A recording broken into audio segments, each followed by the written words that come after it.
Morning, Wisconsin Governor Scott Walker dropping out of the 2016 presidential race due to falling poll numbers and shrinking cash flow.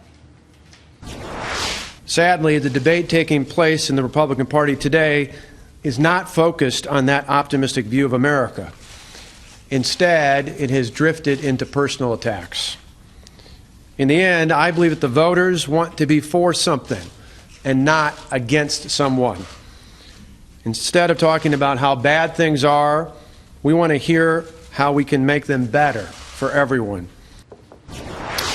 Let's bring in Opportunity Lives editor John Hart for his take on why. Why did we see Scott Walker bow out of the race? Well, I think Scott Walker made a fantastic speech, and it's too bad that he didn't have that same sense of clarity at the beginning of the race. Because what he just did is he's not merely criticizing Trump, he's criticizing the way we've had this discussion in the Republican Party. And he's absolutely right that the American people want a positive, optimistic message, one that's focused on solving problems.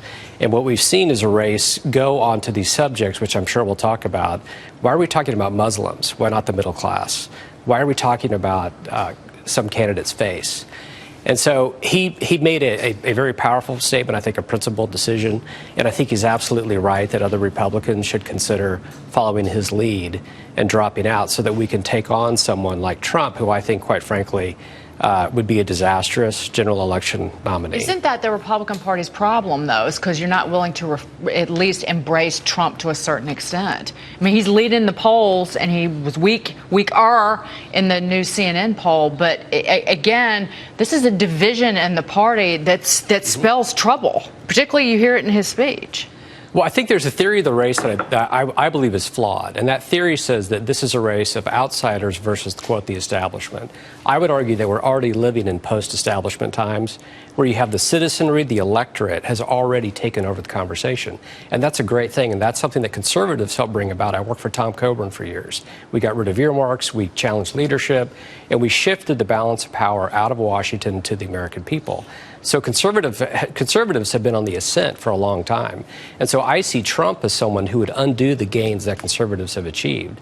And I don't buy this argument that he's, quote, the outsider. I think just because someone hasn't been elected doesn't mean they're not capable of rank pandering. And we see that all the time. So where does the attention go now? The attention that was on him, where do those people go now that he's out? Well, unfortunately, there wasn't a whole. You mean for Scott Walker? Yeah. He didn't have a whole lot of support. But what I think he does is he narrows the conversation.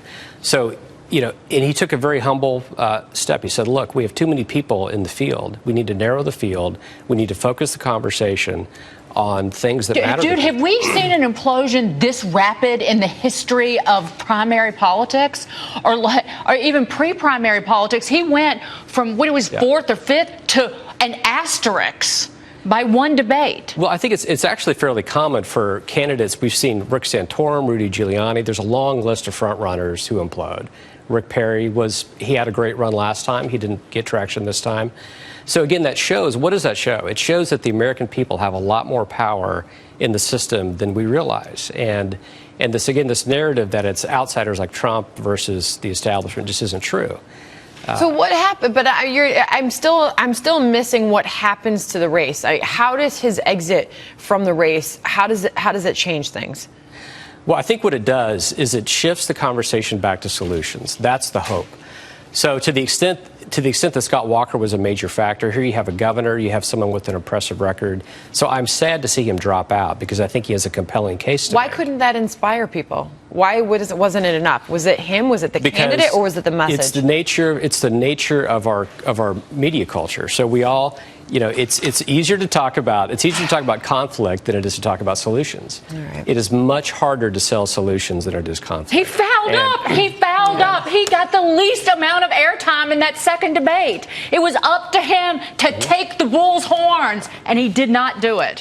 One thing that you did see is his primary campaign manager moved over to Rubio's campaign right away. And actually, I think you'll see some of what John's point is correct. What little support he had will probably move to more like a John Kasich, maybe a Ted Cruz. John Kasich will pull in that Midwestern vote. We'll find out from Mr. Scaramucci coming up. Gotcha. Yes, we will ask him. All right, great points. John Hart, thank you. Thank you.